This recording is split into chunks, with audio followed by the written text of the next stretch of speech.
Everyone, स्वागत है आप सबका आपके अपने YouTube channel NBS study point में। आज का जो हमारा टॉपिक रहेगा वो संविधान की विशेषताएं रहेंगी। 30 एमसीक्यू क्वेश्चंस करेंगे। इंपॉर्टेंट क्वेश्चन है तो वीडियो को एंड तक देखना। चैनल को आपने अभी तक सब्सक्राइब नहीं किया तो चैनल को सब्सक्राइब कर लेना। वीडियो पसंद आती है तो लाइक शेयर करना मत भूलना। शुरू करेंगे आज का हमारा फर्स्ट क्वेश्चन। फर्स्ट क्वेश्चन है, भारतीय संविधान कैसा है? भारत का जो संविधान है ना तो कठोर है और ना ही लचीला है। तो राइट आंसर इसका ऑप्शन सी होगा, ना ही कठोर है और ना ही लचीला है। नेक्स्ट है, भारतीय संविधान के संदर्भ में कहा जाता है कि यह British sir William Ivoire Jenkins ने कहा था कि भारत का जो संविधान है वो क्या है, वकीलों का स्वर्ग है। तो राइट आंसर इसका ऑप्शन बी होगा, वकीलों का स्वर्ग। नेक्स्ट है, भारतीय संविधान पर सबसे अधिक प्रभाव किसका पड़ा है? भारत का जो संविधान है उस पर सबसे अधिक प्रभाव पड़ा था अधिनियम 1935 का। तो राइट आंसर इसका ऑप्शन ए होगा, भारत सरकार अधिनियम 1935। नेक्स्ट है, यह किससे निर्धारित होता है कि भारत का संविधान परिसंघीय है? भारत का जो संविधान है वो परिसंघीय है। ये निर्धारित होता है केंद्र और राज्य के बीच जो शक्तियां हैं उनसे। तो राइट आंसर इसका ऑप्शन सी होगा, केंद्र एवं राज्य के बीच की शक्तियों का विवरण। नेक्स्ट है, भारतीय संविधान का स्वरूप किस प्रकार का है? भारतीय संविधान का जो स्वरूप है वो संरचना में संघात्मक है और भावना में एकात्मक है। तो राइट आंसर इसका ऑप्शन सी होगा, संरचना में संघात्मक, भावना में एकात्मक। नेक्स्ट है, भारत में किस प्रकार की शासन व्यवस्था अपनाई गई है? भारत के अंदर जो ब्रिटिश संस्थात्मक प्रणाली है उसको अपनाया गया है। तो राइट आंसर इसका ऑप्शन बी होगा, ब्रिटिश संस्थात्मक प्रणाली। नेक्स्ट है, भारतीय संविधान में है, भारतीय संविधान के अंदर 395 आर्टिकल्स हैं। तो राइट आंसर इसका ऑप्शन ए होगा, 395 आर्टिकल्स। और जो भारतीय संविधान है 21 भागों में विभाजित है। कितने भागों में विभाजित है? ये 21 भागों में विभाजित है, जिसके अंदर 395 अनुच्छेद हैं और 12 क्या है, अनुसूचियाँ। 12 इसके अंदर अनुसूचियाँ हैं भारतीय संविधान के अंदर। नेक्स्ट है, भारतीय राजनीति व्यवस्था में इनमें से कौन सा सर्वोच्च है? भारतीय राजनीति व्यवस्था के अंदर जो सबसे अधिक सर्वोच्च माना गया है वो भारतीय संविधान को माना गया है। तो राइट आंसर इसका ऑप्शन बी होगा, संविधान। नेक्स्ट है, भारतीय संविधान के वृहद होने का कारण है। भारतीय संविधान के जो वृहद होने का कारण है क्योंकि इसके अंदर क्या है, संघ तथा राज्य दोनों के सरकारों का क्या संविधान है। तो राइट आंसर इसका ऑप्शन डी होगा, इसमें संघ तथा राज्य दोनों सरकारों का संविधान है। नेक्स्ट है, भारतीय संविधान का अभिभावक कौन है? भारतीय संविधान का जो अभिभावक होता है वो सर्वोच्च न्यायालय होता है। तो राइट आंसर इसका ऑप्शन सी होगा, सर्वोच्च न्यायालय। अगला क्वेश्चन है, कौन सी विशेषता भारतीय संघ और अमेरिका संघ दोनों में साझी है? जो भारतीय संघ की विशेषता है और जो अमेरिका संघ की विशेषता है वो संविधान की व्याख्या के लिए संघीय उच्चतम न्यायालय की विशेषता है। तो राइट आंसर इसका ऑप्शन डी होगा, संविधान की व्याख्या के लिए संघीय उच्चतम न्यायालय। नेक्स्ट है, भारत का संविधान मान्यता प्रदान करता है। भारत का जो संघ है वो धार्मिक और भाषाई अल्पसंख्यकों को मान्यता प्रदान करता है। तो राइट आंसर इसका ऑप्शन सी होगा, धार्मिक एवं भाषाई अल्पसंख्यकों को। अगला क्वेश्चन है, लिखित संविधान की अवधारणा ने सर्वप्रथम कहाँ जन्म लिया? सबसे पहले जो लिखित संविधान हुआ था वो फ्रांस के अंदर हुआ था। तो राइट आंसर इसका ऑप्शन ए होगा, फ्रांस। नेक्स्ट है, अध्यक्षात्मक शासन का उदय सर्वप्रथम किस देश में हुआ?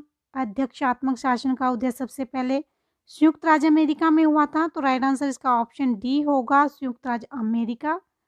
नेक्स्ट है, विश्व का सबसे बड़ा लिखित एवं सर्वाधिक व्यापक संविधान किस देश का है? सबसे सर्वाधिक व्यापक और बड़ा लिखित संविधान भारत का है। तो राइट आंसर इसका ऑप्शन बी होगा, भारत। नेक्स्ट है, भारत का संविधान किस प्रकार का है? नम्य और अनम्य संविधान है भारत का, जिसका मतलब है कि ना तो अधिक कठोर है और ना ही अधिक लचीला है। तो राइट आंसर इसका ऑप्शन सी होगा, नम्य और अनम्य। नेक्स्ट है, भारत एक धर्मनिरपेक्ष देश है, इसका तात्पर्य है भारत क्या एक धर्मनिरपेक्ष राज्य है जिसमें नागरिक अपने धर्म की उपासना कर सकता है, किसी भी धर्म को छोड़ सकता है और अपना सकता है, जिसमें राज्य किसी भी तरह का हस्तक्षेप नहीं करती है। तो राइट आंसर इसका ऑप्शन बी होगा, उसका राज्य स्तर पर कोई धर्म नहीं है। नेक्स्ट है, निम्नलिखित कथनों में कौन सा सही है? भारतीय संविधान अध्यक्षात्मक है, गलत है ये। भारत एक नामात्र का राजतंत्र है, ये भी गलत है। भारत एक कुलीन तंत्र है, ये भी गलत है। भारत क्या है? एक संसदात्मक प्रजातंत्र है, तो राइट आंसर इसका ऑप्शन डी होगा, भारत एक संसदात्मक प्रजातंत्र है। नेक्स्ट है, संसदीय प्रणाली को सरकार के किस रूप के नाम से जाना जाता है? संसदीय प्रणाली है उसको वेस्टमिंस्टर के नाम से जाना जाता है, उत्तरदायी सरकार के नाम से जाना जाता है, मंत्रिमंडलीय सरकार के नाम से जाना जाता है। तो राइट आंसर इसका ऑप्शन डी होगा, उपरोक्त सभी। अगला क्वेश्चन है, भारत में प्रजातंत्र इस तथ्य पर आधारित है कि भारत में जो प्रजातंत्र है उसमें क्या है कि नागरिकों को सरकार चुनने का और बदलने का अधिकार प्राप्त है। तो राइट आंसर इसका ऑप्शन सी होगा, नागरिकों को सरकारों को चुनने तथा बदलने का अधिकार प्राप्त है। नेक्स्ट है, भारतीय संविधान के किस संशोधन को मिनी कॉन्स्टिट्यूशन कहा जाता है?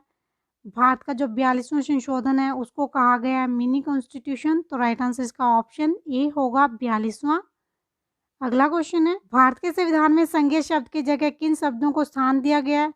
राज्यों का संघ कहा गया है भारत को। तो राइट आंसर इसका ऑप्शन सी होगा, राज्यों का संघ। नेक्स्ट है, भारतीय संविधान में कितनी सूचियां हैं? भारतीय संविधान के अंदर 3 सूचियां हैं, संघ सूची, राज्य सूची और समावर्ती सूची। 3 सूचियां हैं भारतीय संविधान में, राइट ऑप्शन इसका ऑप्शन सी होगा, 3। नेक्स्ट है, भारत का संविधान अपना प्राधिकार किससे प्राप्त करता है? भारत की जनता से प्राप्त करता है। तो राइट आंसर इसका ऑप्शन सी होगा, भारत की जनता। अगला क्वेश्चन है, भारत में वैध प्रभु सत्ता निहित है। भारत का जो संविधान है उसके अंदर वैध प्रभु सत्ता निहित है। तो राइट आंसर इसका ऑप्शन डी होगा, संविधान। नेक्स्ट है, निम्न में कौन सा एक भारतीय संविधान का दर्शन नहीं है? भारतीय संविधान का जो दर्शन नहीं है वो साम्यवादी राज्य है, कल्याणकारी राज्य भी है, भारत समाजवादी राज्य भी है, राजनीतिक समानता भी है भारतीय के संविधान में, लेकिन साम्यवादी राज्य नहीं है। तो राइट आंसर इसका ऑप्शन डी होगा, साम्यवादी राज्य। अगला क्वेश्चन है, निम्नलिखित में कौन सा कथन सही है? सही कथन बताना है। भारत का संविधान भारत में संसदीय पद्धति की सरकार की व्यवस्था करता है, राइट है। भारतीय संविधान द्वारा स्वतंत्र न्यायपालिका की स्थापना की गई है, भारत के अंदर स्वतंत्र न्यायपालिका है। तो ऑप्शन बी भी राइट है, भारतीय संविधान भारत में विधि के शासन की व्यवस्था करता है। ऑप्शन सी भी यहाँ पे हमारा राइट होगा। तो राइट आंसर हमारा ऑप्शन डी हो जाएगा, उपरोक्त सभी। नेक्स्ट है, निम्नलिखित में कौन सा कथन सही नहीं है? जो कथन यहाँ पे सही नहीं है वो बताना है। भारतीय संविधान निर्मित, लिखित और स्वाधिक व्यापक है। ऑप्शन ए यहाँ पे ठीक है, क्योंकि जो भारत का संविधान है वो क्या है? लिखित और स्वाधिक व्यापक है। भारत का संविधान प्रभुता संपन्न, लोकतंत्रात्मक, पथ तथा समाजवादी है। ऑप्शन बी भी यहाँ पे ठीक है, क्योंकि जो भारत का संविधान है वो क्या है? लोकतंत्रात्मक है, समाजवादी है, प्रभुता संपन्न है और पथ निरपेक्ष है।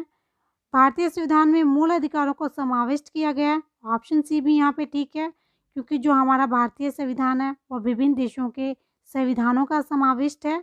तो यहाँ पे राइट आंसर जो होगा ऑप्शन डी हो जाएगा, संविधान के परिवर्तन के समय से ही संविधान में मूल कर्तव्य शामिल है। नेक्स्ट है, भारतीय न्यायपालिका की सर्वोच्चता का सिद्धांत कहाँ से लिया गया है? भारत की जो न्यायपालिका है उसकी सर्वोच्चता का सिद्धांत अमेरिका की सर्वोच्च न्यायालय से लिया गया है। तो राइट आंसर यहाँ पे ऑप्शन ए होगा, अमेरिका की सर्वोच्च न्यायालय। नेक्स्ट है, मतदान करने की उम्र को 21 वर्ष से घटाकर 18 वर्ष कब किया गया? मतदान करने की आयु सीमा जो थी वो 21 वर्ष थी, उसको घटाकर 18 वर्ष कर दिया गया था और ये किया गया था 1989 के अंदर। तो राइट आंसर यहाँ पे ऑप्शन बी होगा, 1989 में क्या कर दिया गया था? जो मतदान की आयु सीमा थी उसको 21 वर्ष से घटाकर 18 वर्ष कर दिया था। तो ये थे आज के हमारे संविधान की विशेषता से 30 MCQ क्वेश्चंस। वीडियो पसंद आई हो तो शेयर लाइक करना मत भूलना, चैनल को सब्सक्राइब जरूर कर लेना।